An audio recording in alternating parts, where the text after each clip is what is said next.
ग्रंथराज विवेक चूडामणी. काल आपण श्लोक क्रमांक 35 वाचून थांबलेलो होतो. आज 36कडे जायचं आहे, तरी पण 35मध्ये काय वाचलो याचा मागे जाऊन पुढे थोडा विचार करूया. शरण आलेल्याचा साक्षात बंधू, साक्षात कृपेचे सागर असलेले हे स्वामी, आपणास नमस्कार असो. परमात्म तत्वाच्या कृपामृताचा वर्षाव करून तुमच्या दृष्टिकटाक्षाने भवसागरातून गटांगळ्या खाणाऱ्या माझा उद्धार करा. शरण गेलेले येतो महात्म्यांना आणि गेल्यानंतर तो म्हणतो तुम्ही सगळ्यांचे बंधू आहात. आणि काल याच्यामध्ये एक बारकाईने सांगितलं की आपल्याला जर कोणतं ज्ञान हवं असेल तर आपण काय लीन झालं पाहिजे. काय लहान काय बघा बरं की ज्ञानप्राप्ती लागी व्हावे अति नीच म्हणविता उच्च सिद्ध नव्हे. इथं सांगितले नमते घेऊन कार्य साधणे. हो, नमते घेऊन कार्य साधणे म्हणजे काय की आपण प्रणिपात करायचं. जसं इकडे सांगतात तद्विद्धी प्रणिपातेन परिप्रश्नेचा उपदेशन देण्यात ज्ञानेश्वर तत्व. त्यांना विनम्र भावाने शरण जाऊन विचारायचे बाबा माझा उद्धार करा. आणि बाबा सांगत असताना त्या महात्म्याला जेव्हा आपण शरण जाणार तेव्हा पूर्णपणे अनन्य पाहिजे. बाबा काय म्हणले ते मिलिटरीचं जेव्हा हे चालू होतं काय हिंदू मुस्लिम दंगल कर्फ्यू होता त्यावेळेला जर 4-6 जण बाहेर पडले तर त्यांनी असे हात केले म्हणजे मग ते समजायचे हा काय आहे अनन्य. तसं जो मज होय अनन्य शरण, लहान मुलावरती जाऊ, जो मज होय अनन्य शरण तयाचे मी चुकवी जन्म मरण. बघा याला की शरणागता शरण मी, मला शरण आले तर कसे यायचंय अनन्य. म्हणून या शरण जावे सर्व भावे देवासी. ज्यावेळेला आपण सर्व भावाने शरण जाऊ त्यावेळेला त्यांचा एक एक शब्द भाग्यवंत घेती वेचून अमोल. त्यांचा शब्द वेचून घेणार आपण. जसं चातक आहे ना वरचंच पाणी पितो जमिनीवरचं नाही, तसं तो जो अनन्य गेलेला आहे तो इतका विश्वास आहे त्यांचा.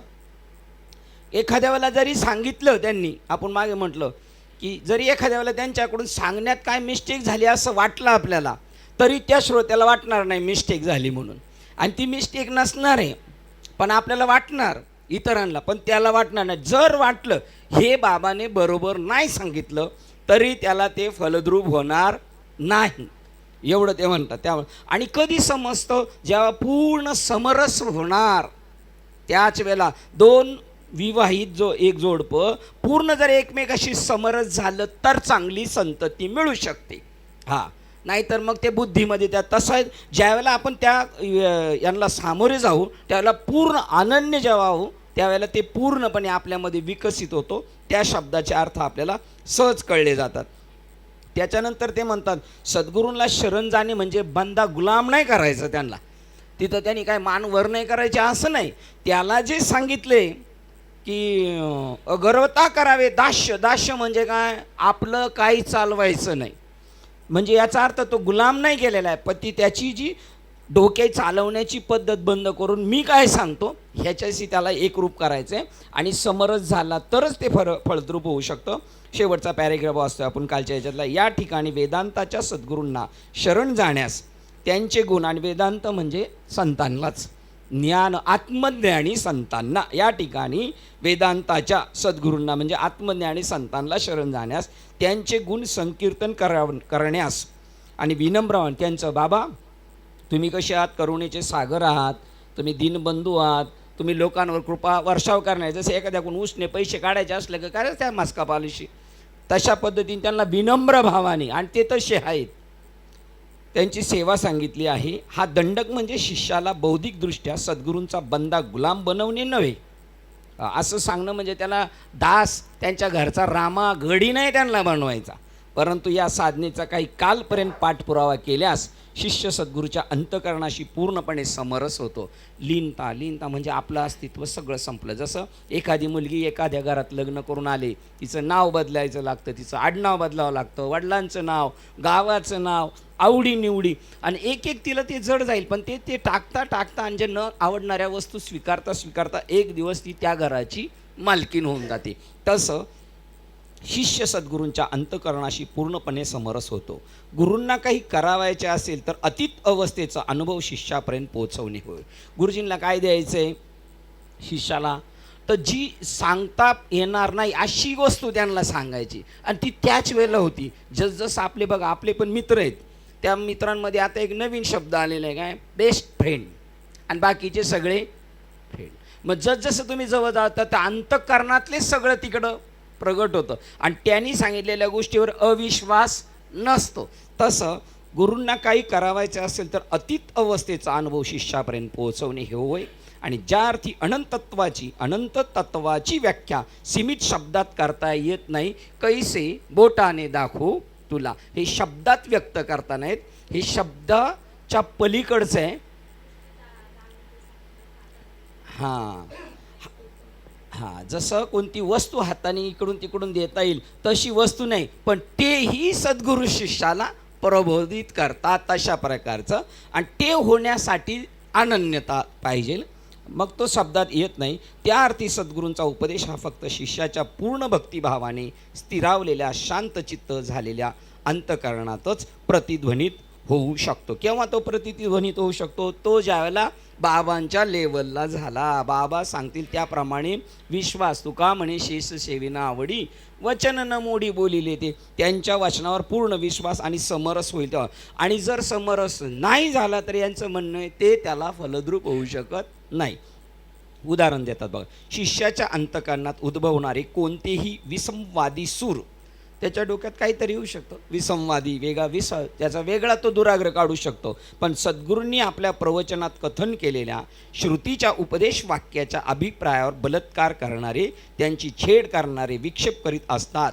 जर एखाद्याच्या डोक्यात काय, थोडक्या भाषेत आपण म्हणलो काय, त्याचं डोकं एक्स्ट्रा चालायला लागलं, तर तो जो बाबांनी सांगितले त्याच्या त्या विचारांवर तो वेगळ्या पद्धतीचा त्याचा भाव निर्माण होऊ शकतो, आणि तो बाजूला जाऊ शकतो, त्याची छेड कर.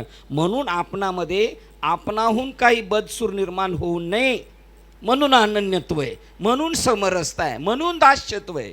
म्हणून आपणामध्ये आपणाहून काही बदसूर निर्माण होऊ नये, म्हणून समचित्तता बिघडली जाऊ नये, म्हणून शिष्य या नात्याने समर्पण भावाने आपण गुरुची सेवा केली पाहिजे, आणि सद्गुरूच्या चरणाशी प्रार्थना करून त्यांची पूजा केली पाहिजे असे बजावले आहे.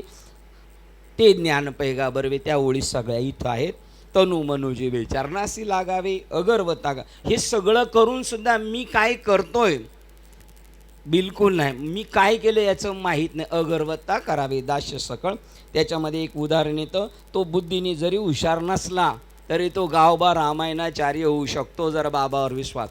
आणि शंकराचार्यांचा त्रोटकाचार्य का, तो कपडे बिपडे धुवायला बाहेर जायचा, बाबाच्या जेवायची विचार करायचा, झोपायचा विचार करायचा, पाय दाबायचे विचार करायचा, आणि तो बाबाचे कपडे तिकडे धुवायला जायचा, आणि बाकीचे सगळे पाठाला हजर. तर बाबा म्हणायचे त्याला येऊ द्या, ते म्हणायचे हा बाबाची लय कामं करतो म्हणून बाबा याच्यासाठी थांबलाय. पण एक दिवशी त्याला म्हणले का थांबले, तर त्याला बोलायला सांगितलं, तर तो उपस्थित नसताना इथे जे काय शिकवलं ते तो तिकडून सांगत होता. एवढी त्याच्याशी एकरूपता. एक अजून उदाहरण आठवलं, समरसतेमध्ये बाबा सांगतात की तुकाराम महाराजांचे शिष्य आणि तुकाराम महाराज यांचे कीर्तन वेगवेगळ्या एरियात चालू होते. तो मुसलमान शिष्य होतात, आणि इकडे हिराळ लावून कीर्तनं चालू होते. तर तुकाराम महाराजांचा मंडप पेटला गेला, आणि तिकडून विजावला कोणी, त्यांच्या शिष्यांनी. कसं काय असेल ती समरसता काय असेल, ज्यावेळेला पूर्ण एक होऊन जातो त्यावेळेला कधी कधी आपल्याला ह्या जगातले काही संकेत पण कळतात. ज्या समजा यांचं माझं अनन्य प्रेम आहे, आज नानांची भेट झाली तर बरं होईल, तासाभरातच भेट होणार न होणारी, हे काही अशा पद्धतीचे संकेत ज्यावेळेला एक जीव होऊन जाणार तेव्हा. त्याप्रमाणे काल सांगितलं, म्हणून पूजा करायची. का सेवा करायची त्यांची, की शिष्य या नात्याने, का तर म्हणून आपली समचित्तता बिघडली जाऊ नये, म्हणून शिष्य या नात्याने समर्पण भावाने. इकडून आपण समजू शिष्य आहे आणि हे गुरु आहेत, पण इकडून गुरुकडून ते समजणार नाही मी गुरु आहे आणि हे शिष्य आहेत, ते समजणार मी परमात्म्याशी संवाद करतो. ते घेण्यासाठी नाही, फक्त आपलं अहंकार जाण्यासाठी आपल्याला सेवा करायची असते. काल आपण इथपर्यंत आलो होतो. पुढील विषयाकडे पाहूया. श्लोक क्रमांक 36 वाचतोय. परिवर्तनाच्या त्यांनी सांगितले कसं शरण जायचं ते सांगतात. काल सांगितलं त्यांनी, तुम्ही दीनबंधू आहात, तुम्ही अनाथाचे सखे आहात, मला तुमच्या पदरात घ्या आणि माझा बेडा पार करा. तर त्याच प्रकारचा हा दुसरा श्लोक आहे. परिवर्तनाच्या संसाराच्या या धगधगत्या अग्नीमध्ये मी भाजून निघत आहे. संकटाच्या निघरून वादळामध्ये मी इकडून तिकडून फेकला जात आहे. भ्यालेल्या मला मृत्यूपासून वाचव. मी तुझ्यामध्ये आसरा घेऊ इच्छितो. आशा मला आसरा सापडेल असे दुसरे काही दिसत नाही. बघा माझी कंडिशन काय आणि तुम्ही मला सोडवू शकता, तुम्ही मला सोडवा, मला दुसरा काही आसरा दिसत नाही. पूर्वीच्या श्लोकामधील यमक आणि लयबद्धता या दृष्टीने त्यांची प्रस्तुतच्या श्लोकाशी तुलना केल्यास आपणास श्री शंकराचार्यांच्या काव्यप्रतिभेवरील प्रभुत्वासंबंधी चांगली कल्पना येते. मागील श्लोक हा अंतःकरणातील सर्व ओढण्यांना दूर करून त्याला प्रवाही प्रेमात आणि प्रेमरस रूप शरणागतीस मुक्तपणे संचार करण्यास मदत करणारा असा शांत समचित्ततेचा संगीतमय संत प्रवाह जर असेल तर हा श्लोक त्याच्या दुडक्या चालीमुळे, त्याच्या तालबद्धतेत आणि ठेक्यात एक अप्रतिहत आतुरतेची आणि निकटची भावना व्यक्त करतो. हा पॅरेग्राफ सांगतो शंकराचार्यांचं काव्य कसं आहे ते किती आता त्याच्यामध्ये वाहत चाललेले आहेत असं दिसेल. जसं ज्ञानेश्वर महाराज ज्यावेळेला गुरुचं स्तवन करायला लागायचे तर ते असं बरंच काहीतरी वाहत गेल्यासारखं असं वाटायचं. म्हणजे इतरांना वाटेल तेव्हा खालून निवृत्ती नाथ म्हणायचे आता हे बडबड राहू दे, मूळ ग्रंथात काय सांगितलं ते.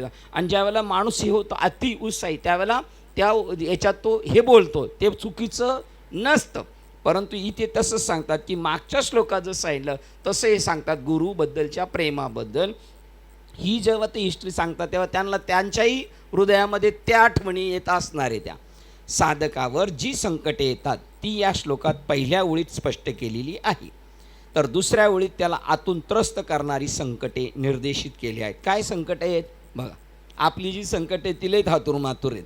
साधकावर जी संकटे येतात ती या श्लोकाच्या पहिल्या ओळीत स्पष्ट केलेली आहेत. तर दुसऱ्या ओळीत त्याला आतून त्रस्त करणारी संकटे निर्देशित केलेली आहे. अंतर्बाह्य आम्हा युद्धाचा आतही संकट आहे, बाहेर आहे. बाह्य जगत वस्तू मात्राशी येणाऱ्या संबंधामुळे सतत परिवर्तन होणाऱ्या परिस्थितीमधील दुःखामध्ये त्याला अतिवेदना होत असतात. तर आवडी निवडी राग द्वेष आशा निराशा या द्वंद्वामुळे निर्माण होणारे अनंत प्रक्षोभ त्याला अंतर्यामी अनुभवावे लागतात. एक बाह्य जगताकडून दुःख आहे आणि एक अंतर मनाकडून दुःख आहे. आणि ह्या सगळ्याची निवृत्ती कधी होईल? आत्मज्ञानाच्या दालनात प्रवेश करण्यापूर्वी प्रत्येक साधकाच्या वाट्याला अनित्यतेचे जे अनुभव येत असतात त्याचा सुंदर गोषवारा 2 ओळीत केलेला आहे. जेवढी लोक ज्यांना संतांचा अंतिम सिद्धांताचा बोध कळाला आहे ते एवढे सहजासहजी नाही त्यांना मिळाला. त्यांच्या जीवनात अशा काही एकदम विचित्र घटना आलेल्या आहेत. आपण पाहिलं सकाळी किती वाईट 4-6 उदाहरणं जे आपण इथून प्रतिपादन करू शकत नाही. अशा घटनेतून कितीतरी लोक गेलेली आहेत. काही चांगल्या याच्यातून वागण्यातून गेलेले आहेत. काहींवर असे काही प्रसंग आलेत आणि त्या प्रसंग तो सोसला त्यांनी तर देव प्रसन्न झाला आणि त्यांना त्या बोधाचं दिलं. जसं एक उदाहरण तरी सांगून जातो की आमच्या इकडं एका मुलाचं नाव टाकायचं होतं बालवाडीमध्ये. तर बालवाडीमध्ये नाव टाकायला आले तर त्या बालवाडीच्या 2 ताई आहेत त्यांनी त्या बाईला विचारलं काय नाव याच्या वडिलांचं. ते म्हणले तुम्हाला माहिती आहे ना माझा काय धंदा आहे म्हणून. मी नाव सांगू शकतच नाही, मी धंद्यावाली बाई आहे, मी कसं काय नाव सांगू शकते. मग काय लिहायचं तर आईचं नाव बापाच्या जागेवर लिहिलं. आणि तो मुलगा आज आळंदी क्षेत्रामध्ये अभ्यास करतोय भजन कीर्तनाचा. हा केवढा मोठा बाका प्रसंग आहे. त्याच्या कानोपात्र असा घ्या केवढा बाका प्रसंग आहे.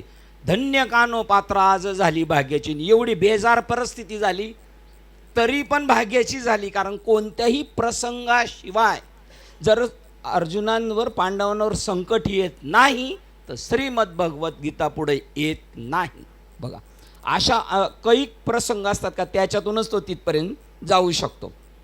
अंतःकरणातली काही दुःख आहेत आणि काही बाहेरची दुःख आहेत. ते म्हणतात साधकाच्या वाट्याला अनित्यतेची. बघा आत्मज्ञानाच्या दालनात प्रवेश करण्यापूर्वी प्रत्येक साधकाच्या वाट्याला अनित्यतेचे जे अनुभव येत असतात त्याचा सुंदर गोषवारा या 2 ओळीत दिलेला आहे.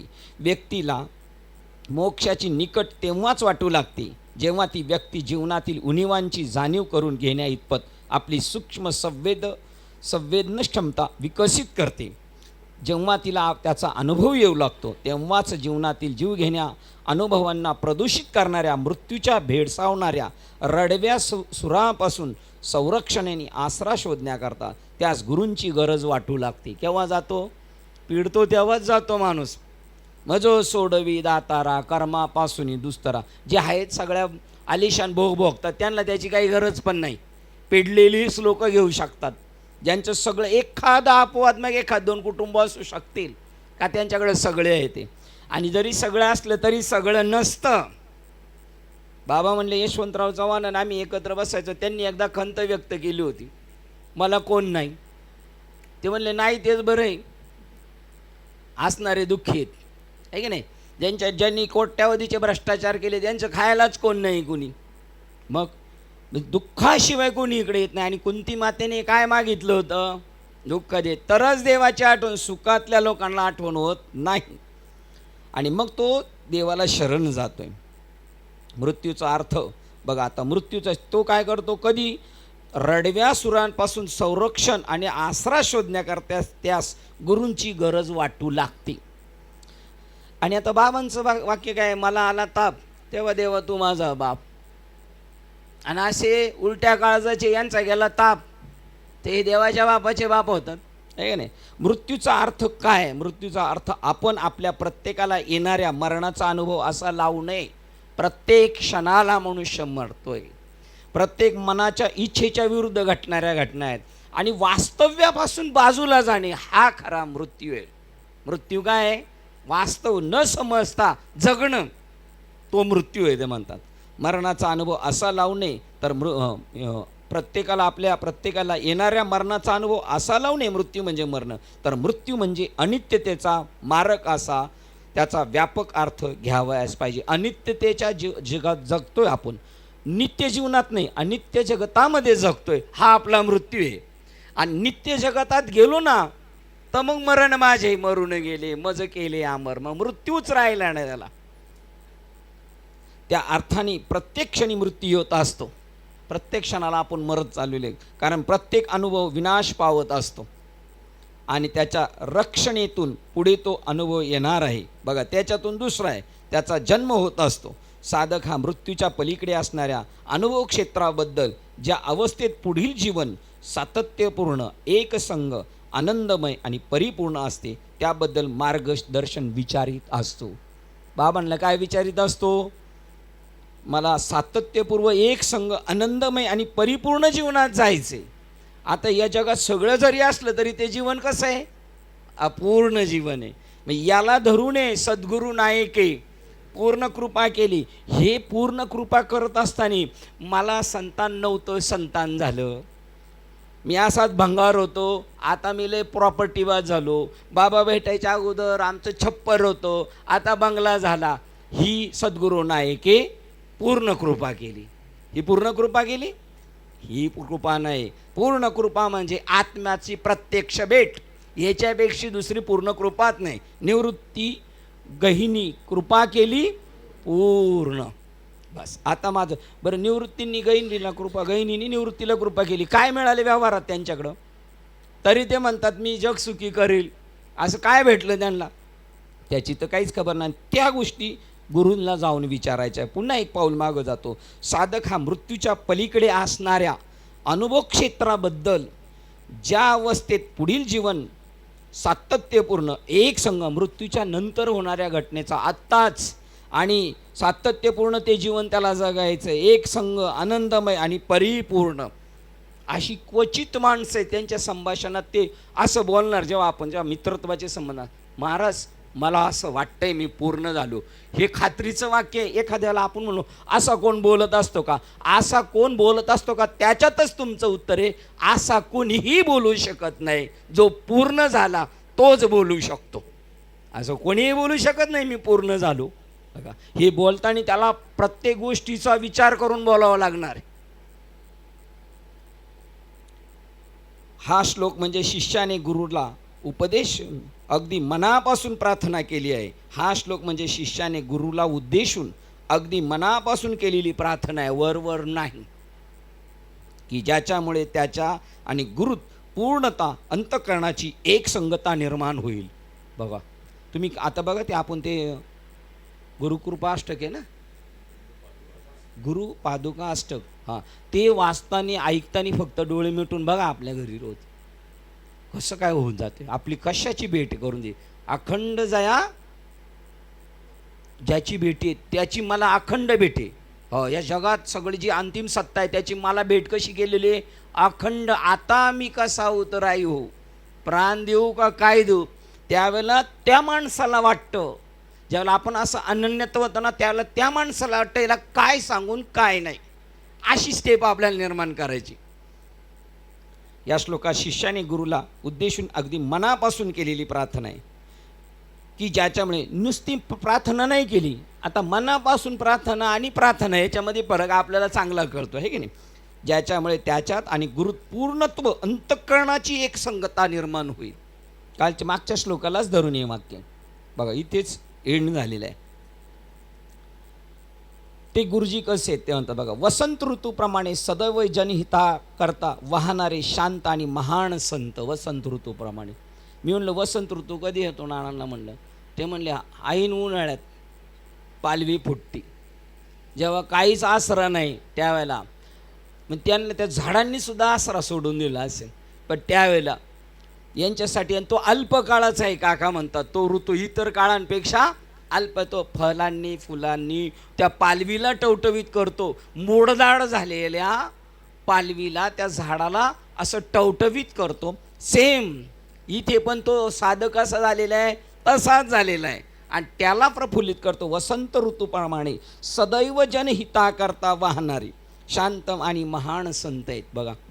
आणि ते देतातच फक्त त्या आपले ते तुमच्या इकडचे महाराज, हां नाही बीडचे बाबा विनोदाचार्य इंगळे बाबा, ते म्हणले एका याला म्हणले शेटनी घेतली जमीन, पैसे भरपूर शेटनी घेतली जमीन, पण त्याला काय माहिती.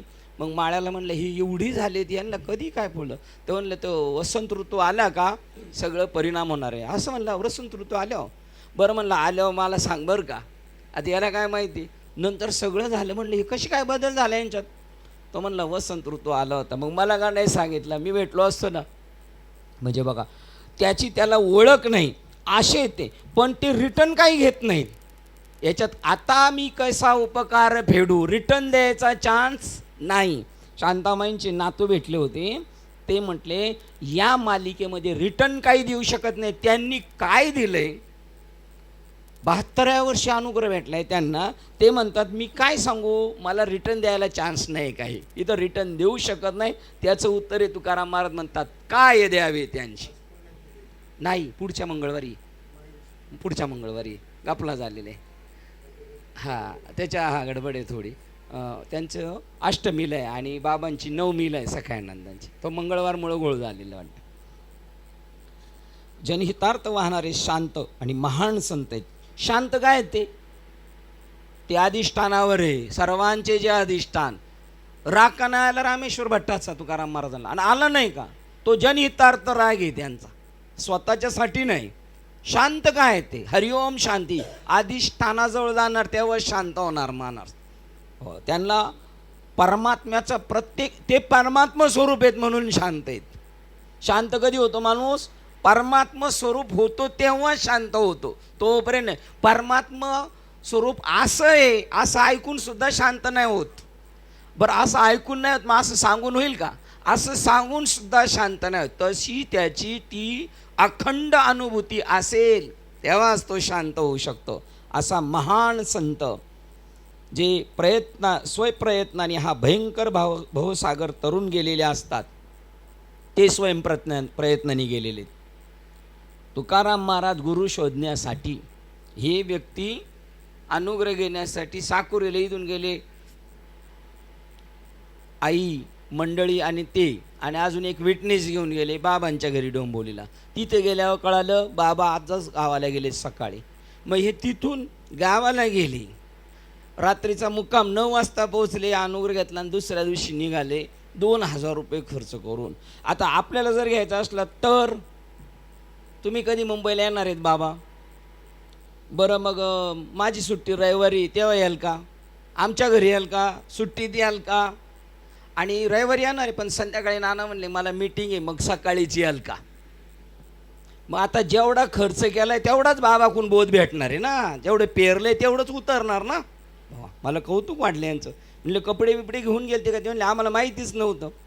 आपण कसं आलो असतं, रिटर्नच आलो असतो की नाही घरी. ते स्वयंप्रयत्नाने संत तुकाराम महाराजांनी स्वतः शोधले बाबाजी चैतन्य आणि आपल्याला ते शोधत आलेले आहेत. स्वयंप्रयत्नाने ते तरुण गेलेले आहेत. तुकाराम महाराजांना 15 दिवस अगोदर म्हणजे 15 दिवसामध्ये जेव्हा दुष्काळ पडला तेव्हा साधक ते अनुभूती आली होती, पण परत शिक्कामोर्तब करून घ्यायचा आहे म्हणून गेले होते तिकडे. स्वयंप्रयत्नाने हा भयंकर भवसागर तळ. याचं मुखपुष्ट पाहिलं तर कोणत्या झाडाला त्या पालवी नाही, तिथं ते 3-4 टकले बसलेले आहेत एकत्र आणि तिथं त्यांचा चाललाय संवाद. ते स्वयंप्रयत्नाने हा भयंकर भवसागर तरुण गेलेले असतात. ते इतरांनाही कोणताही लौकिक हेतू मनात न धरता तो भवसागर तरण्यास सहाय्य करतात. त्यांना रिटर्नची अपेक्षा नाही. मी मेहरबानी केली ही सुद्धा त्यांच्याकडे जाणीव नाही. कारण आपला उजव्या हाताने मोबाईल डाव्या हातात दिला म्हणून तो एकमेकाला थँक्यू म्हणत नाही.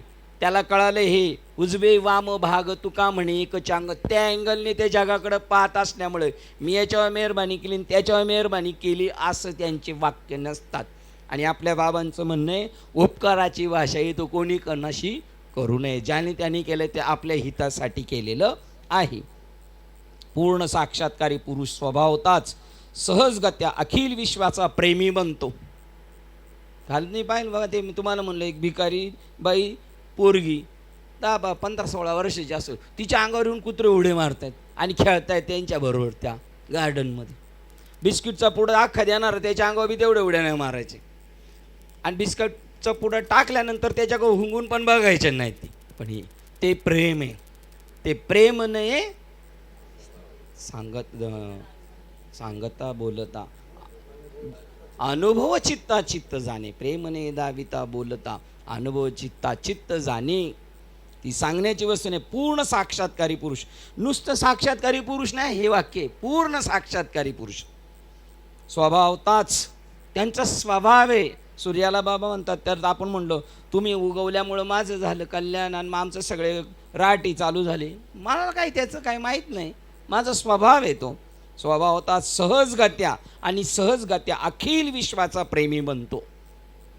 वसंत ऋतूप्रमाणेच त्याच्या प्रेमाला बहरून येण्यास काहीच कारण लागत नाही. आपल्यामधील आत्मतत्व हे त्या एकमद्वितीय सर्वव्यापी जाणीव तत्वाहून वेगळे नाही. सर्वांचे जे अधिष्ठान हेच माझे रूपपूर्ण.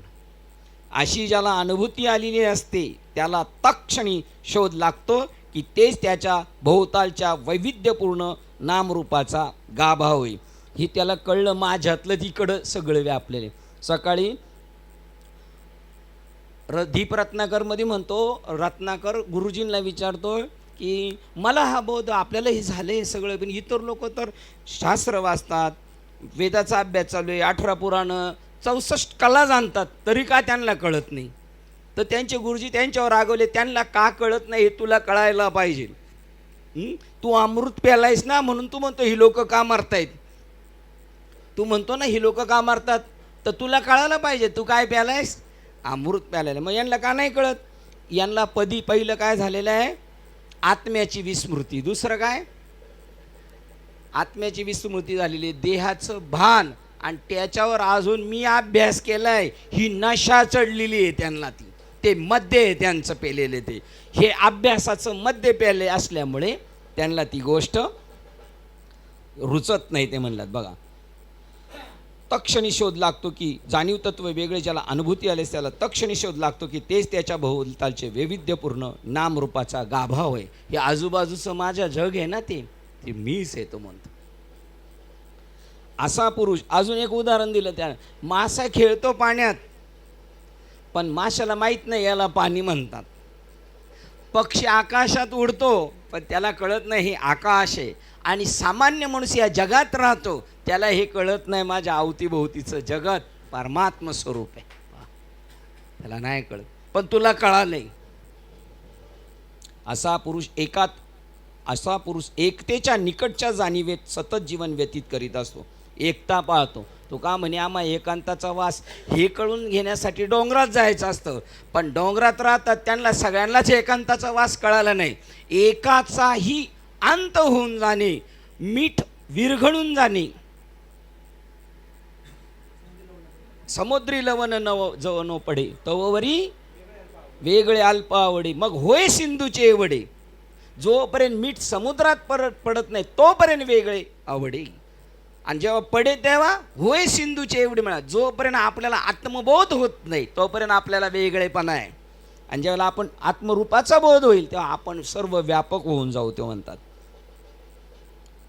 असा पुरुष हा एकतेच्या निकटच्या जाणीवेत सतत जीवन व्यतीत करीत असल्यामुळे दुसऱ्यावर स्वतःच्या आत्मतत्वा इतकेच प्रेम केल्याशिवाय राहत नाही.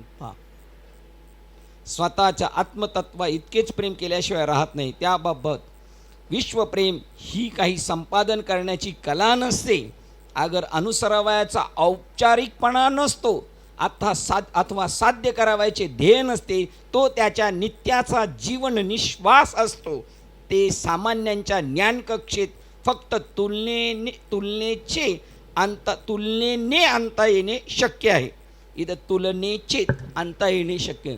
आपण असं हटकून आणायचं नाटक करायचं म्हणलं तर ते नाटक होणार नाही. ते ऑलरेडी त्याच्या प्रत्येक श्वासात नित्याच्या जीवनात जेव्हा आपल्याकडून सत्याची उपासना येईल प्रत्येक कर्मामध्ये, तेव्हा तो सहज स्वभाव बनून जाणार आपला. नित्याच्या जीवनात जेव्हा सत्याची उपासना होणार त्यावेळेला सहज तो स्वभावच होऊन जाणार. ते असं हटकून हाणून मारून करायची ती परिस्थिती नाही, ती आतच असते. ही आत झाली या मात मग विश्वात अवघ्या ठाई, मग ते ब्रह्मचैतन्य तुझ्या अनुभवा येई. हे नरात बघ जरा तुमच्या स्वतःच्या एखाद्या शरीरावर बघा. त्यांनी दृष्टांत दिला. का राग येत नाही त्यांना, का सगळं सारखं वाटतं. तुमच्या स्वतःच्या एखाद्या शरीर अवयवावर कायमचा राग धरण्याचा तुमच्यावर प्रसंगच येत नाही का. उदाहरण देतात, जर तुमचा हात अगर तुमचा पाय तुम्हाला क्लेश देत असला तरी तो तुमचाच हात अगर पाय आहे हे लक्षात आल्यावर त्याबद्दल तुमचा राग शांत होत असतो. ज्यावेळेला एकात्मता कळेल. तू का म्हणे एका देहाचे अवयव, जीव शिव सुखदुःख, जीवशिव भोग पावे. बघा, सुखदुःख कोण उपभोगतोय तसं पाहिलं तर तुका म्हणे एका देहाचे अवयव, पण सुखदुःख जीव भोग पावे. सुखदुःखाचा भोगता कोण आहे, जीव. आणि जर तुम्ही जीव नाही राहिले, ऐसा ज्याचा विश्व काय त्याचं विष्णुमय जग, हा वैष्णवाचा धर्म. भेदाभेद भ्रमा मंगळ, म्हणजे तो जेव्हा विष्णू स्वरूप होईल त्याला जगत विष्णू स्वरूप दिसेल. आणि सुखदुःखाचे चटके बघत बसत असेल तर सुखदुःख जीव भोग पावे. तू जीवदशेवर आहे म्हणून सुखदुःखाचे चटके. एकदम ट्रॅक चेंज आहे तिथं. इथे पण कधी कधी एकदम ट्रॅक, ज्ञानेश्वरी सुद्धा कळतं अचानक आपण जर त्या स्पीडने सांगत गेलो तर ट्रॅक चेंज झालेला नाही कळाला तर परत अंगलेट येते. कधी कधी पटकन उडी मारून दुसरीकडे जातात ते. उदाहरणार्थ तुमच्या उजव्या हाताचे बोट चुकून तुमच्या डोळ्यात खुपसले जाते, तेव्हा त्या उदाहरणात शरीराचा एक अवयव दुसरा अवयवास पीडा करीत असतो. इतकेच क्लेशयुक्त भयंकर रागाचा भयंकर क्लेशयुक्त भयंकर रागाचा भयंकर निश्चय नोंदवणारे असे अनेक प्रसंग असतात. परंतु लगेच तुमच्या लक्षात येते की जे गुन्हेगार आहे ते सुद्धा बोट तुमचेच आहे. आणि दया व सोशकता ही दोन्ही भावनेने तुम्ही शांत होता. तुम्ही शांत का होता.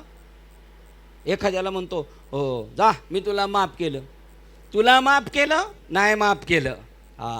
परत ज्ञानेश्वर महाराज हेच वाक्य सांगतात, दात ओठ खाऊन मनात शांतता, ती शांतता नाही, ती शांतता हे ईश्वरा हे काय करतात यांना कळत नाही.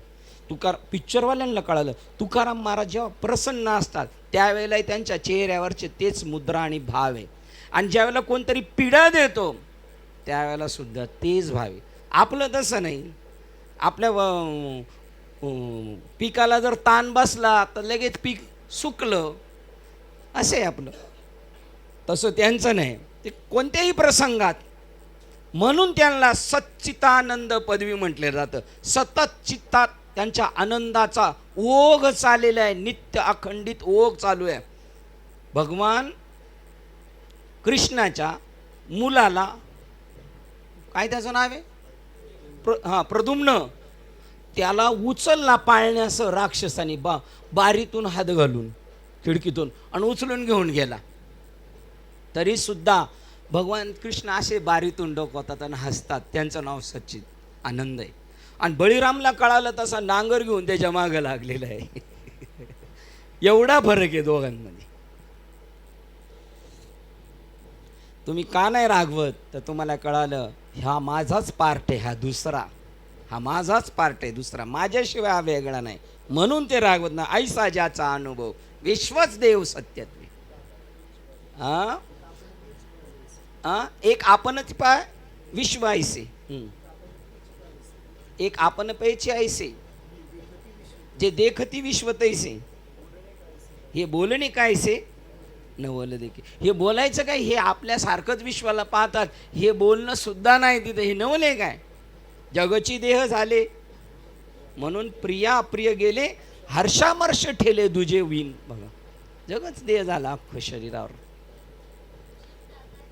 जीप दाताने चावेली. शब्बास, बरोबर आहे, मुक्ताबाई बोलणारच. आणि आता स्पेशल चांगदेव महाराज हजर असल्यावर बोलणारच. जीप दाताने चावेली, कोणी बत्तीशी ताडिली. करेक्ट.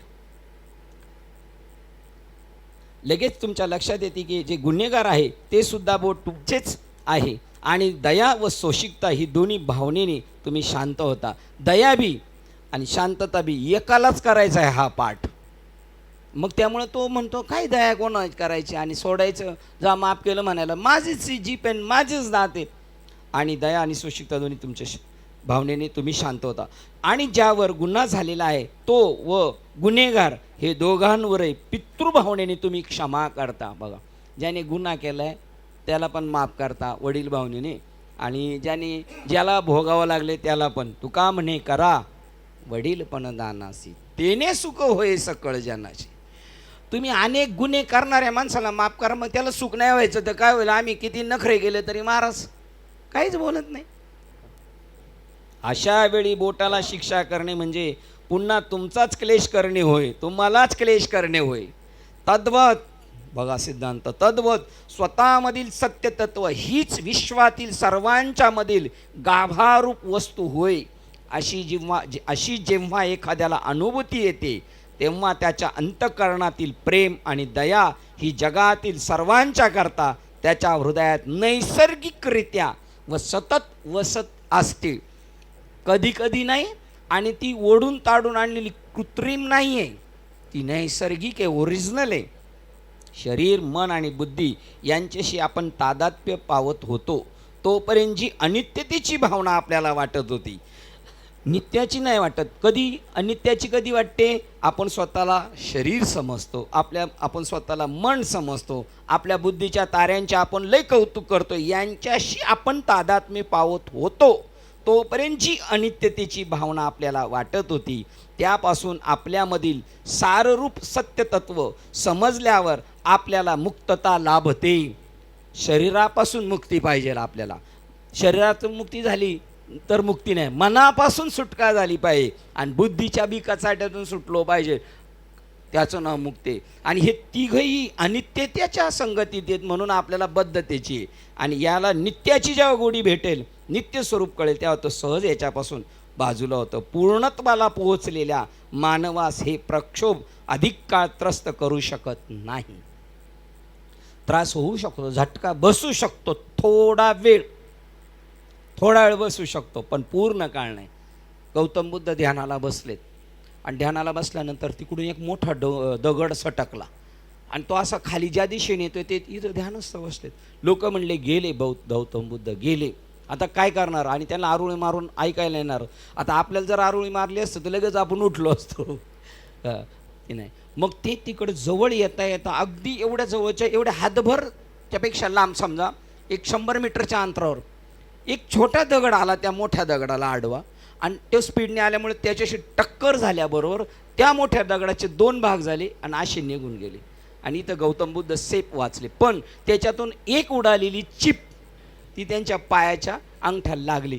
त्यावेळेला ते थोडे ताळ्यावर आले. तोपर्यंत लोक आलीच होती. महाराज काय झालं बघा, म्हणले दगड संपला असता म्हणले तुम्ही. ते म्हणले एवढंच बाकी राहिलं होतं त्याच्या समोर व्हायचं, नाही तर तेवढाही झटका नसता बसला. तेवढंच बाकी राहिलं होतं. नाहीतर आणि जर मी पूर्ण ताळ्यावर असतो तर अख्खा गेलो असतो बघ, आहे की नाही. पूर्णत्वातला पोचलेल्या मानवास एक प्रक्षोभ अधिक काळ त्रस्त करू शकत नाही. असे असल्यामुळे एखादी व्यक्ती जर सर्व प्रकारच्या परिस्थितीमध्ये स्वतःशी आणि जगाशी पराकोटीची शांत असल्याचे आढळले तर ते ज्ञानाचे आणि साधुत्वाचे लक्षण समजावे. जे का रंजले गांजले तिथं अहिंसा, तिथं जा ज्ञानाने शेज केली, तिथं पौडलं ज्ञान त्या बिछाण्यावर. 13वा अध्याय. ते मन चोख नाही. हां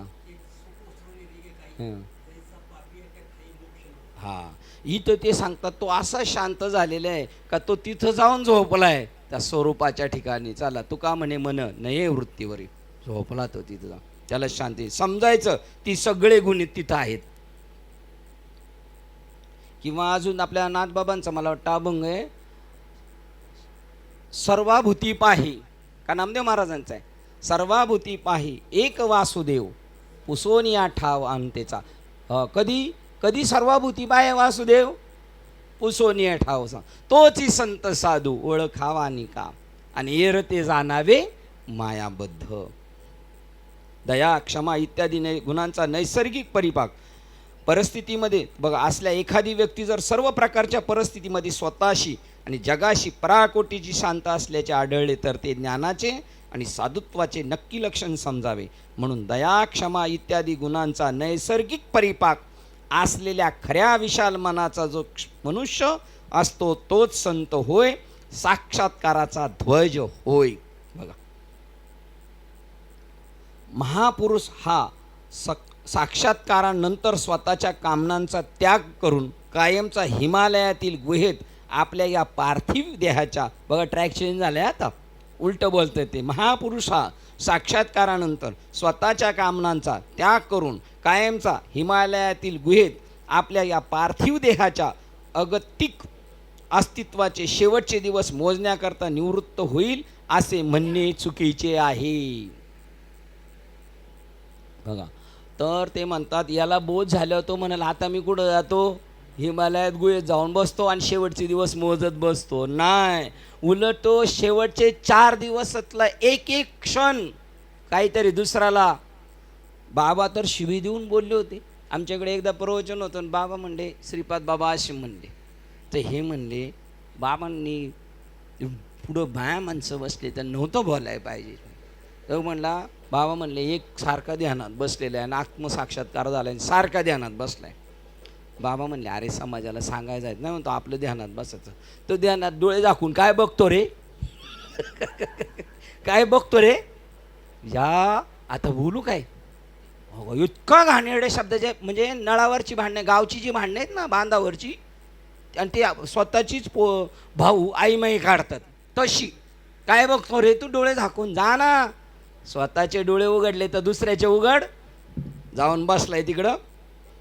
बाबा ते म्हणतात महापुरुष. बघा ट्रॅक कसं चेंज झालं. पहिलं त्यांच्या प्रेमाची लक्षणं आणि इथं ट्रॅक चेंज झालेलं आहे. महापुरुष हा साक्षात्कारानंतर स्वतःच्या कामनांचा त्याग करून कायमचा हिमालयातील गुहेत आपल्या पार्थिव देहाच्या अगतिक अस्तित्वाचे शेवटचे दिवस मोजण्याकरता निवृत्त होईल असे म्हणणे चुकीचे आहे.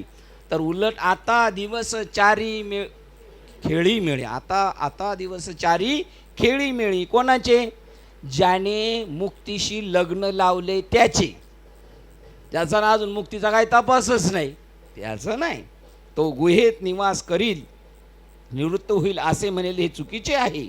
तो गुहेत निवास करील किंवा बाजारपेठेतही फिरेल, तो कोठे वास्तव्य करतो याचे त्याला सोयर सुतक नसते. तो कोठेही असो, गुन्हेगाराबरोबर कारागृहात असो की भक्त गणासमवेत मंदिरात असो, तो सदैव आपल्या भोवती ज्ञान, प्रकाश, आनंद, शांती यांचे प्रभावलय सहजरित्या आणि अनिवार्यपणे निर्माण करीत असतो. नामदेव महाराज गेले ना पायवारीला जाताना, कानोपात्राचं गाणं ऐकून चढले माडीव, गेले माडीव. लोक म्हणले बुवा गेले माडीव. माडीव गेले, पण माडीवरच्यांना खाली आणायला गेले ते. बघा बरं, ते कुठेही जाऊ शकतात, ते कारावासात गेले तरी तेच करतील.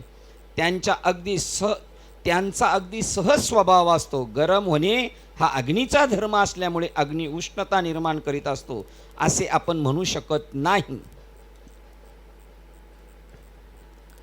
महात्मे सद्गुरू जगाला ते देत असलेला आनंद त्यांची शंकराचार्य वसंत ऋतूशी तुलना करताना एक अप्रतिम उदाहरण देतात.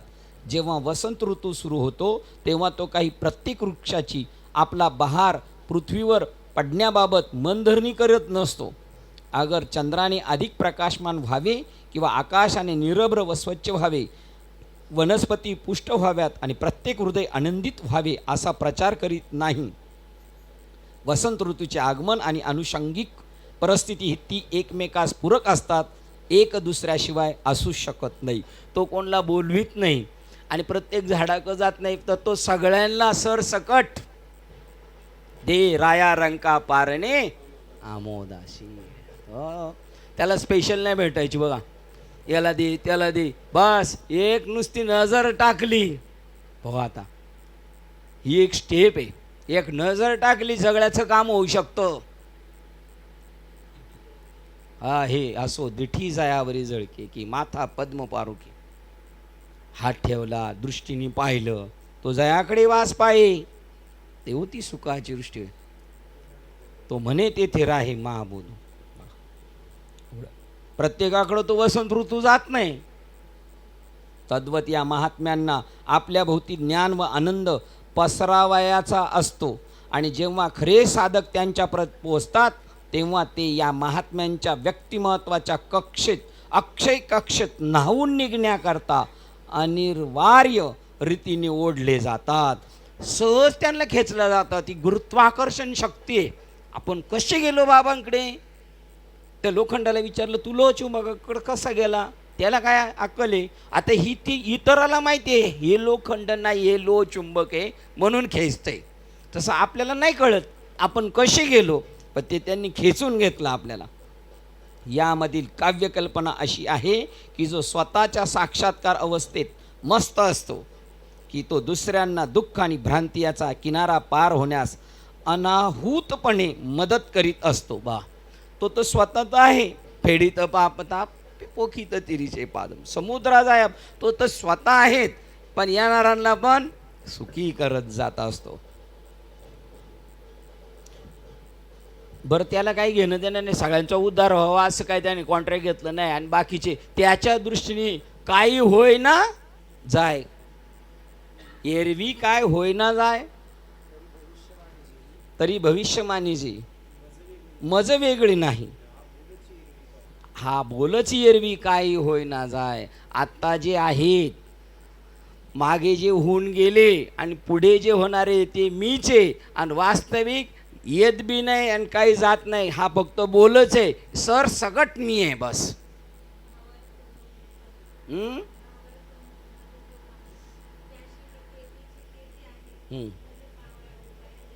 बघा जो अंतकरण भावनेने जो जिथं पाहिले तिथं मी आहे, त्याच्यासाठी त्याला दुसरा उपाय करायची गरज नाही. भागवतातली उभी दुसऱ्याची दुःखी आपणहून निवारण करण्यास मदत करण्याचा महात्म्यांचा खरोखर स्वभाव असतो. त्यांचं नाव महात्मे. पळत जातील. या अरुणबाबांच्या याच्यात जर भांडणं झाली ना एखाद्या रिक्षावाल्यांची, ते हे सोडवायला जातील. सोडवणं जाणाराला फटका बसतो, पण जाणार. बरं त्याच्याकडं पैसे नसले एखाद्याकडं तरी ते पैसे देतील, स्वतःच्या गाडीचा टायर काढून देतील स्टेपनी. हा म्हणजे बघा दुसऱ्याच्या त्याला ती पाहवत नाही. मृदू स्वभाय नवनीत तैसे सज्जनाचे चित्त. त्याला दुसरा तुम्हाला असं दुसरं रडताना पाहतंय, ओक्ष बोक्ष रडतंय, तरी तुमच्या मनात दया नाहीत. आपण एकदा चाललो होतो आणि इथं गजानन महाराज मंदिराच्या पुढं एक उंदीर जिवंत आहे, पण त्याचा जीव चाललाय आणि त्याला कावळा टोचतोय. पण आम्ही आल्यामुळं कावळा बाजूला पडला. तर काका म्हणतात काय बोलायचं आता, जिवंत उंदराला बी खायला लागले. तर मी अरुण बाबाला म्हणलं, तर म्हणलं तो उंदीर आमच्याकडं बघत होता, मग तुम्ही त्या कावळ्याला थोडा वेळ हुसकायला पाहिजे होतं म्हणले. बरोबर, तो त्याच अपेक्षेने बघत होता. त्याला हाक मारायची ताकद नाही, तिथं तुम्ही जायला पाहिजे. आंधळ्याला कळत नाही तो बुडणारे पडणारे, तिथं तुम्ही जायला पाहिजे. ते महात्म्यांची लक्षणे. बोलवण्यावर तर जाईल कोणी, बोलवल्यावर कोणी जाईल म्हणजे ज्याचा काही संबंध आहे.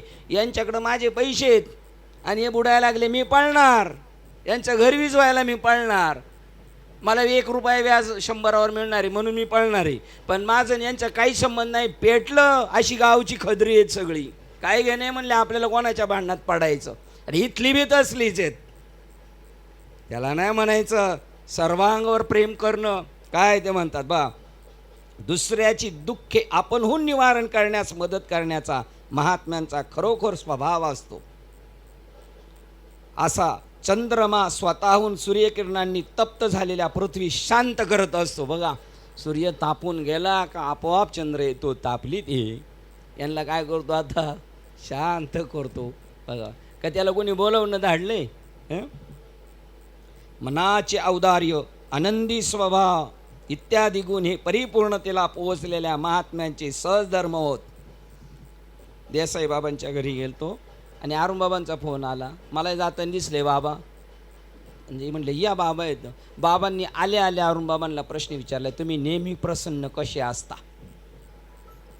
कोण कोणास म्हणाले तुम्ही नेहमी प्रसन्न कसे असता. मनाचे औदार्य, आनंदी स्वभाव इत्यादी उदात्त गुण हे परिपूर्णतेला पोहोचलेल्यांचा सहज धर्म असतो. आपण आपल्या मालिकेतले सप्ते चालले तिथे उदारपणे वर्गणी देऊ आणि हे वर्गणी द्यायला असतात इतर ठिकाणी, तिथं यशवंत भाऊ पावती फाडायला असतात. तेव्हा हे 500 देतात, तेव्हा ते 300 रिटर्न देतात. हे म्हणतात राहू द्या, ते म्हणतात राहू द्या. तो दुसरा काउंटरवर चालतो, याचे का घेत नाही हा. बघा, ते औदार्य पाहिजे. म्हणजे आणि आपल्यासारखा म्हणणार तुम्हाला काय एवढी काय या खाज आहे का, एवढी काय गरज आहे. बघा, औदार्य, आनंदी स्वभाव इत्यादी गुण हे परिपूर्णतेला पोहोचलेल्या महात्म्याचे सहज धर्म होत. आणि हे काही बळेच स्वतःच पढवून जोपासलेल्या गोष्टी नव्हेत. तुमचे ते कणसे बाबा आहेत का, उत्तम कणसे, ते म्हणले मी मुद्दाम या संप्रदायात अनुग्रह घेतला. मला तुमच्या आण्याला ते हंबीर बाबा येतात त्यांच्याकडून होतं, त्यांचे वडील ते येत होते त्यांच्याकडून. पण मी पाहिलं ह्या संप्रदायामधलं प्रेम. एखाद्याची गाडी बंद पडली तर सगळे 7-8 जण येऊन त्याची गाडी नीट करून दिल्याशिवाय जात नाही. म्हणून मी घेतला. आणि ते म्हणले पण मला हंडे बाबा पाहिजे तसं नाही. पण अरुण बाबाला कसं काय झालं आहे, तर ते म्हणले त्यांच्याकडे ते नॅचरली गुण होते पहिलेच, त्यामुळे ते तिथं फडाफड वाढलं म्हणले. ते म्हणतात हां रिक्षा सापडलेलं सोनं दिलं. हे महात्म्यांचे ते म्हणतात ते बळेच स्वतः जोपासलेल्या गोष्टी नाही, तर भर देण्याकरता एक दिवस कुठे गेलो होतो. उदात्त गुण परिपूर्ण सहज धर्म होत. हे काही बळेच स्वतःच पडून जोपासलेल्या गोष्टी नव्हेत. आता ते बळेच जोपासलेल्या गोष्टी नाहीत. यांना 1.25 लाख रुपयाचा दागिना भेटला होता, आत्ता नाही 10-5 वर्षापूर्वी. तर हे मला म्हणले हंडे बाबा तुम्हाला मी सांगणार आहे, पण लगेच नाही, 6 महिन्यांनी सांगणार आहे. 6 महिन्यांनी ती बाई भेटली, मग तिला देऊन टाकलं. म्हणले तुम्ही म्हटले असते मग आपल्या संप्रदायात वापरू, पण माझं म्हणणं होतं म्हणून 6 महिने थांबायचं होतं. ज्याचं त्याला गेलं पाहिजे. यावरून भर देण्याकरता एक दुसरा मधुर श्लोक आहे. शंकराचार्य अशा द्रष्ट्या महात्म्यांची, द्रष्ट्या म्हणजे पाहतो. आपण बी द्रष्ट्या आहोत, द्रष्टा आहोत, पण आपण द्रष्टा कसे आहेत, दृश्याच्या दृष्टीने, आणि ते अधिष्ठानाच्या दृष्टीने द्रष्टा आहेत. श्री शंकराचार्य या द्रष्ट्या महात्म्यांची चंद्राशी तुलना करतात आणि आपले लक्ष सूर्याच्या धगधगत्या किरणांनी होरपळून निघालेल्या भूमीस केवळ चंद्रच, आणि ते सुद्धा विनासाया शांत करीत असतो. त्याचं काहीच नाही, त्याचा स्वभाव असतोय, त्याला काही त्याचं रिटर्न नाही पाहिजे. या गोष्टीकडे विनासायास शांत करीत असतो, या गोष्टीकडे वेधतात. पृथ्वी चंद्रप्रकाशा इतके कशानेही इतक्या समाधानकारकरित्या थंड होत नाही.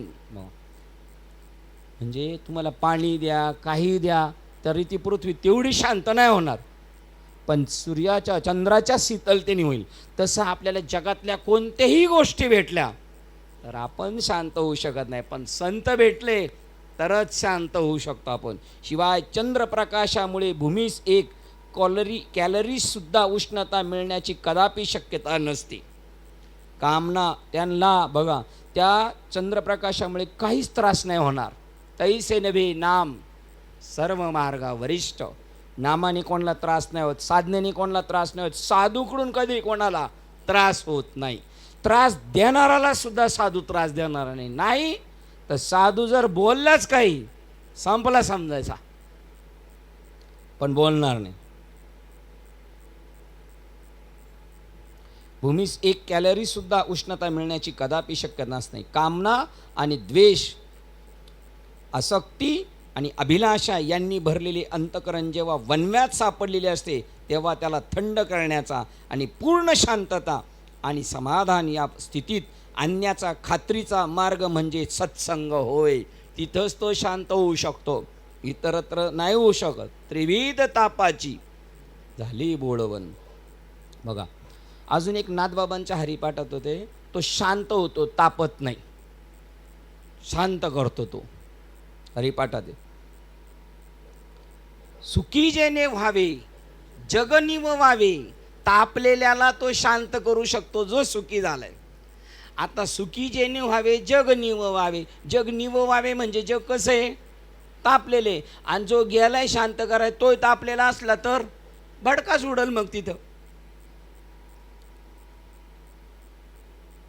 यापूर्वी 34व्या श्लोकात आपणास सांगितलेच आहे की शिष्याने गुरुपसंती साधून सेवा, विनम्रता आणि समर्पण भाव यांनी सद्गुरूंना प्रसन्न करावे. पहिला गुरु आपल्याला हवा तसा पाहायचा, ज्ञानी वगैरे त्यांनी सगळ्या गोष्टी सांगितल्या, तसा ब्रह्मनिष्ठ, कृपाळू आणि श्रोत्रिय असा पाहून मग त्यांना अनन्य शरण जायचे. त्यांची सेवा, समर्पण भाव यांनी सद्गुरूंना प्रसन्न करून घ्यावे.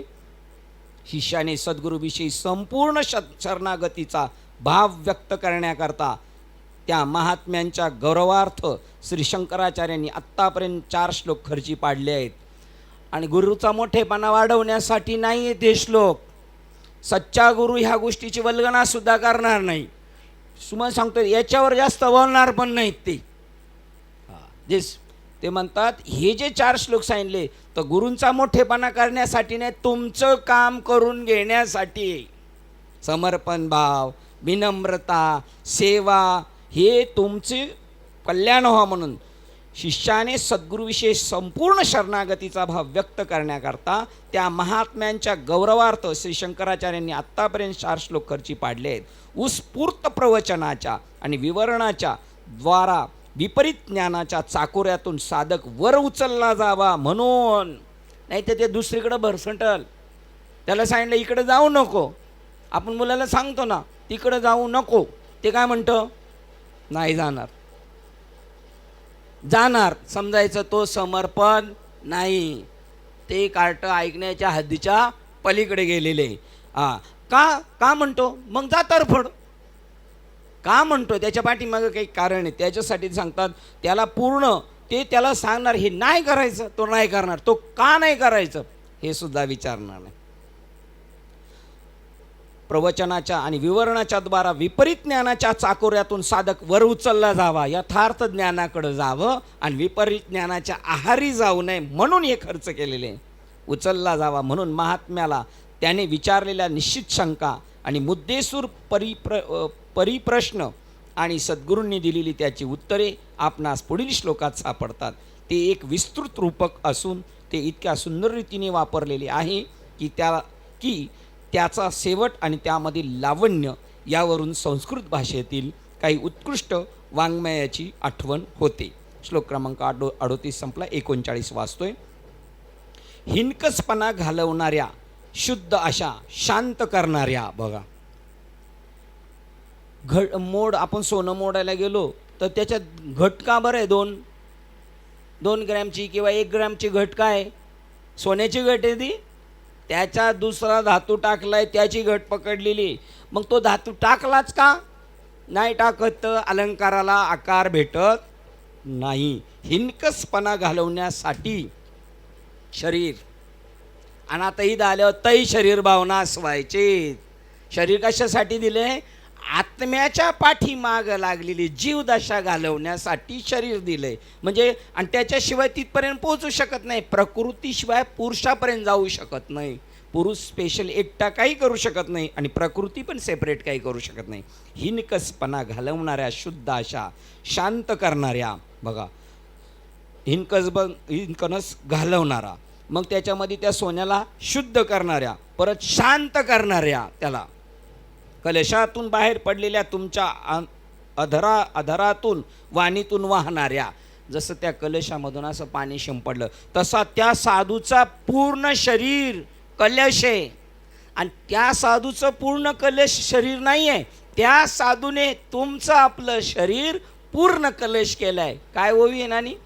उचंबळूनच भांडे, जे परिणामा निघाले कोंब, जे धैर्य मंडपाचे स्तंभ, आनंद समुद्रीचे कुंभ, चुंबकळोनी भरिले. बघा जसं नदीतून एखादा भरून घेतो ना हंडा, तर तो भरून घेतल्यानंतर हंडाही ओला होतो आणि डोक्यावर घेतोपर्यंत निथळतो. नाही निथळला तर डोक्यात जाऊ नये म्हणून असा हात मारून डोक्यावर घ्यावा लागतो.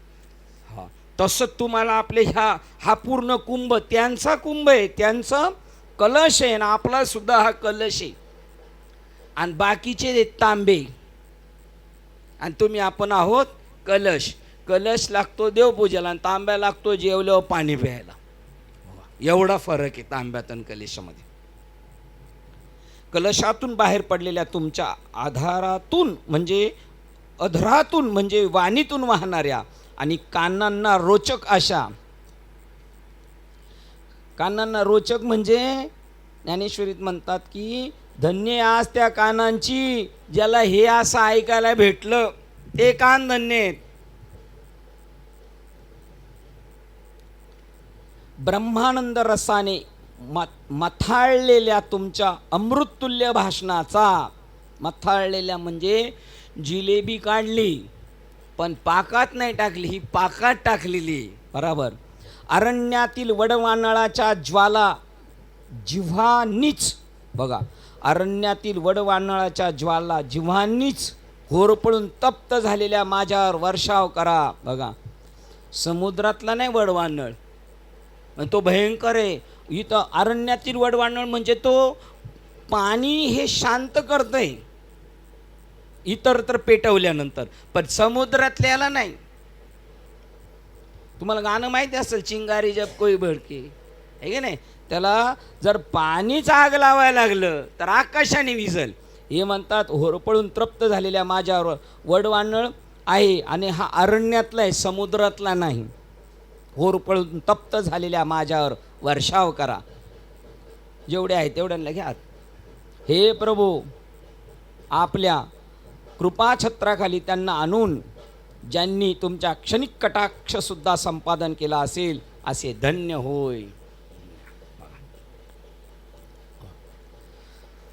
ते म्हणतात तुम्ही तर एवढ्या तापलेल्या वडवानळाच्या अरण्याला सुद्धा शांत करू शकता. तुमच्या अमृतल्य भाषणाने कानांमुळं जगण्याला किंमत येईल. तुमच्या त्या अमृत कुंभातून पडलेला एक शिंतोडासुद्धा माझ्या कल्याणासाठी आपल्या कृपाछत्राखाली त्यांना आणून ज्यांनी तुमच्या क्षणिक कटाक्षसुद्धा संपादन केलेला असेल असे ते धन्य होत.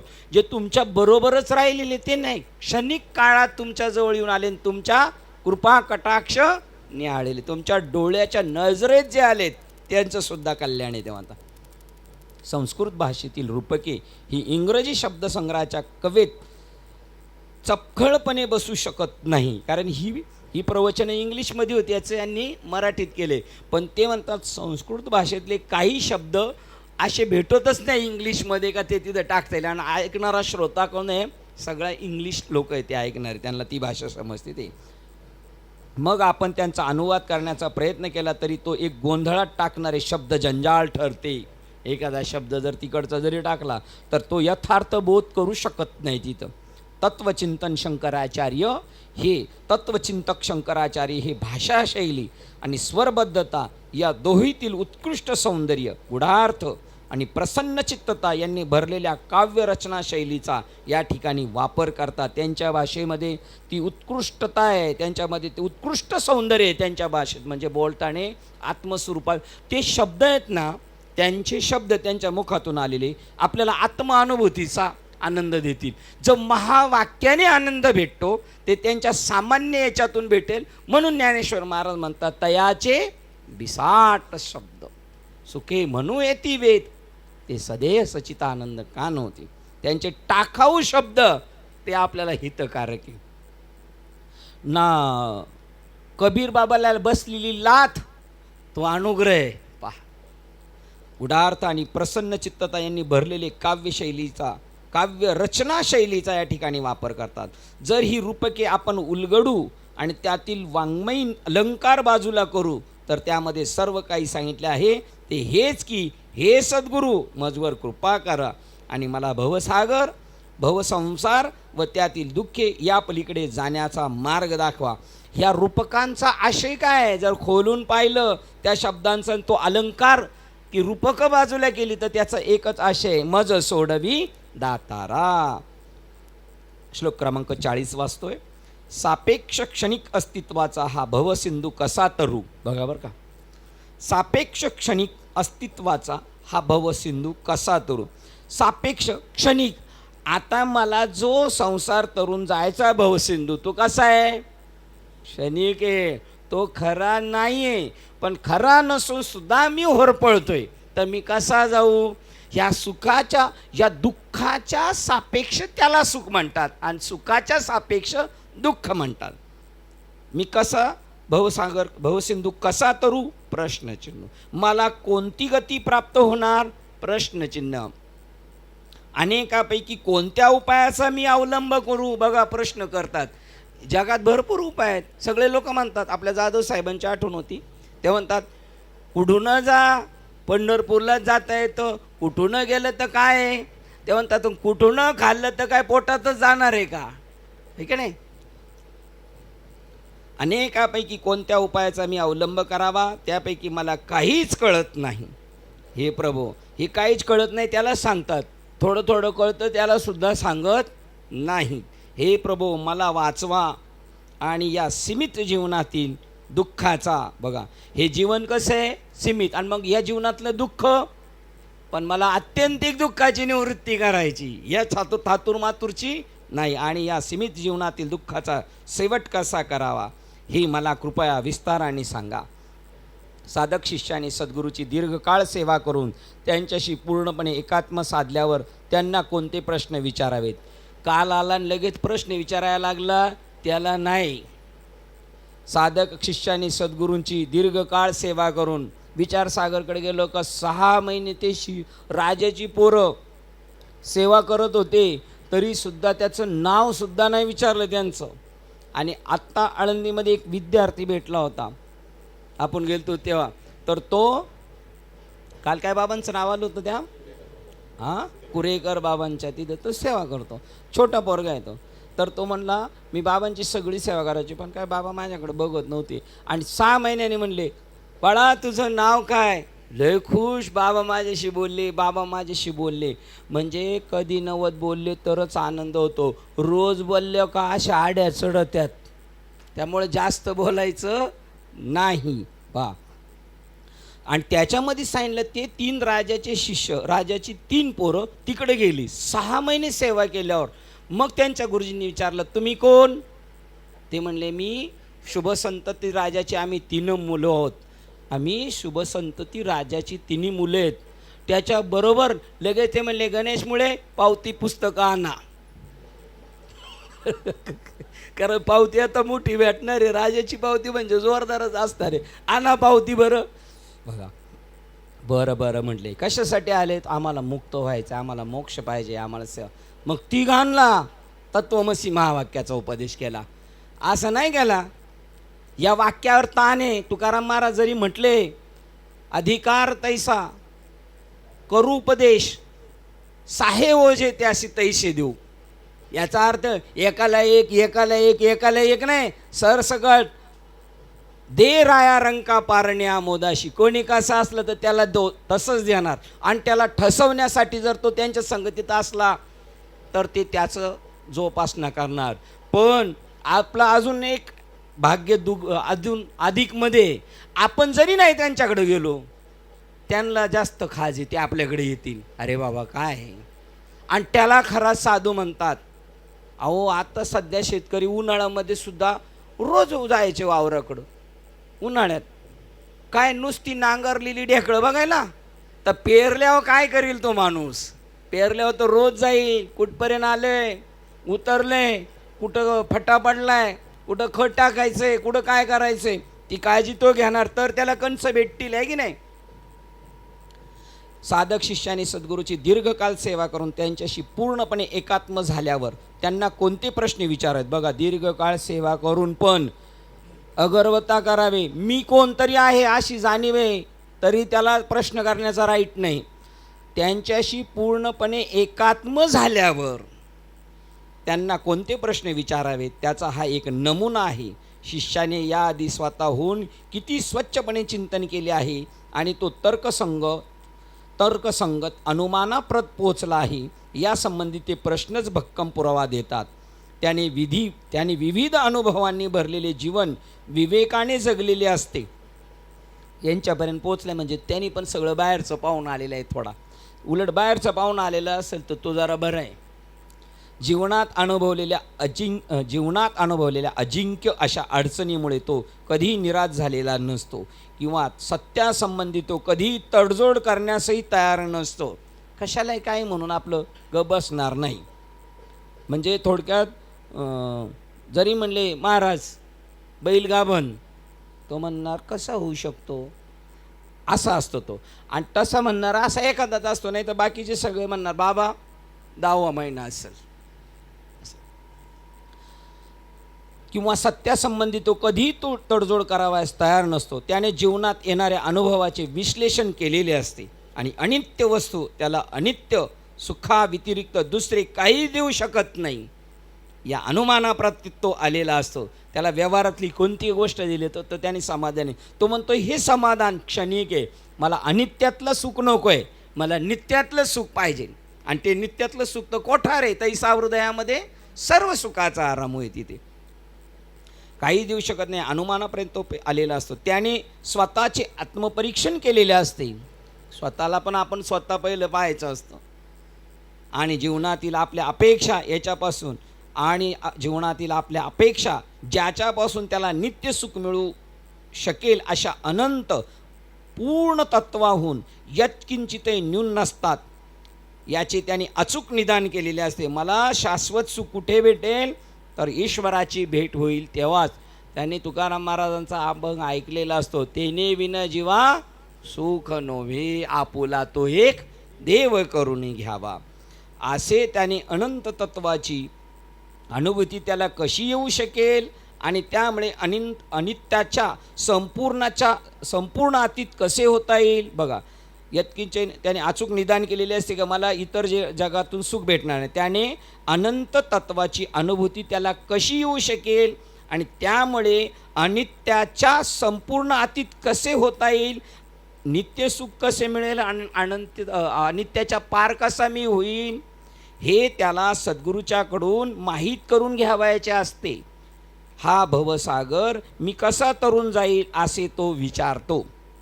जोपर्यंत एखादा कोणत्या न कोणत्या तरी मार्गाने हा आत्मविकास साधू शकत नाही आणि अनंत तत्वाच्या द्वारापर्यंत पोहोचून सत्यत्वाची अनुभूती घेऊ शकत नाही, तोपर्यंत आपले अंतिम साध्य काय आहे याबद्दल तो विस्मय करीत राहणारच.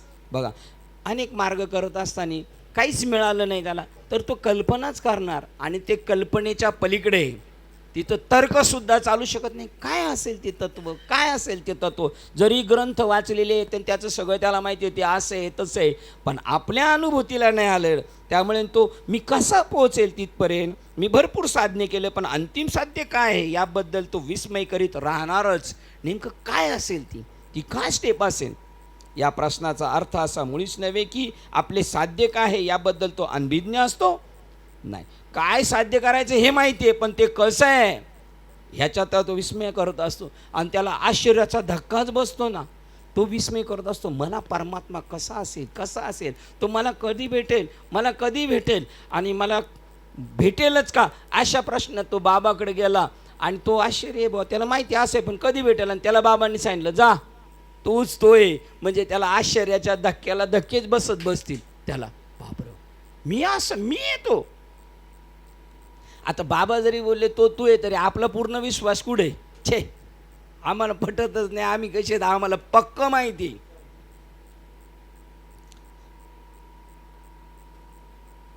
आपले साध्य काय याबद्दल तो अनभिज्ञ असतो. वस्तुतः जोपर्यंत साधकाला भावातीत अवस्थेची अनुभूती येत नाही, भावात नाही, भावाच्या अतीत, पण भावाशिवाय भावाच्या अतीत होता येत नाही, तोपर्यंत त्याला कामना, प्रक्षोभ आणि मनाला खुलवणारा अनंत जबाबदारीच्या जगात गुंतून जाण्याच्या परिणामाचा तो भयंकर इशारा असतो. बघा, जोपर्यंत तो भावातीत होत नाही तोपर्यंत त्याला कामना, प्रक्षोभ आणि मनाला खुलवणाऱ्या अनंत जबाबदारीच्या जगात गुंतून जाण्याच्या परिणामाचा तो भयंकर इशारा असतो. तू ज्याच्यात गुंतलाय आणि त्याच्यातून तुला तिथे ठेवलं, ती प्रत्येक जाणीव त्याला प्रत्येक वेळेला करून देते, याच्यातून सुटायचं आहे.